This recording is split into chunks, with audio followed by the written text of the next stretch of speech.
আসসালামু আলাইকুম। হ্যালো বন্ধুরা, আশা করি সবাই ভালো আছেন।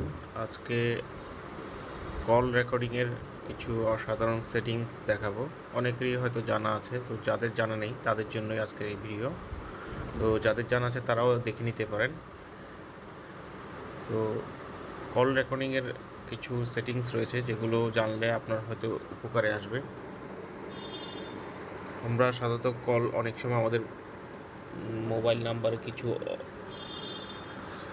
অপরিচিত কল আসে, যেগুলো আমরা পরবর্তীতে আমাদের রেকর্ডিংয়ের দরকার হয় রেফারেন্সের জন্য, অথবা কোনো জরুরি দরকারে, অথবা কোনো পরিচিত ব্যক্তির ফোন কল রেকর্ড করা প্রয়োজন হয় কিছু জরুরি কাজে। সেই ক্ষেত্রে আমরা এই সেটিংসগুলো জেনে রাখতে পারি। আপনাদের সুবিধার্থে সেটিংসগুলো দেখিয়ে দিচ্ছি। প্রথমে আমরা ফোন কলে চলে যাব। ডায়াল কলে গিয়ে উপরে ডানে 3 ডট যে অপশনটি রয়েছে, এই অপশনটিতে আমরা ক্লিক করব। ক্লিক করলে এখানে সেটিংস অপশনটি দেখাচ্ছে, এই সেটিংস অপশনে যাব। সেটিংস অপশনে গেলেই কল রেকর্ডিং একটা অপশন রয়েছে, এখানে ক্লিক করব। কল রেকর্ডিং অপশনে গেলে আপনি দেখতে পাবেন এখানে automatically record unknown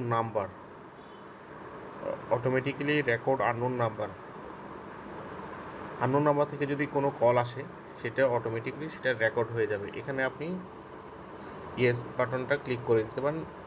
always record এই অপশনটা আপনি যদি চালু করে দেন, তাহলে আননোন নাম্বার থেকে কোনো কল আসলেই সেটা রেকর্ড হয়ে যাবে, যেই নাম্বারটি আপনার মোবাইলে সেভ করা নেই।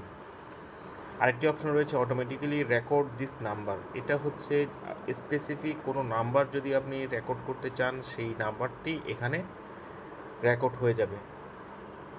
সাপোজ আমি একটা নাম্বার চুজ করলাম, চুজ এ কন্ট্যাক্ট, এখানে ক্লিক করলাম।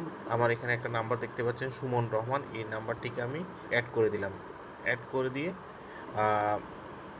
এখানে আমি ইয়েস করে দিলাম, অলওয়েজ রেকর্ড সিলেক্টেড নাম্বার, এটা আমি ইয়েস করে দিলাম। তাহলে এই নাম্বার থেকে, সুমন রহমান নাম্বার থেকে যে কোনো কল আসলেই সেটা রেকর্ড হয়ে যাবে আমার এই মোবাইল ফোনে।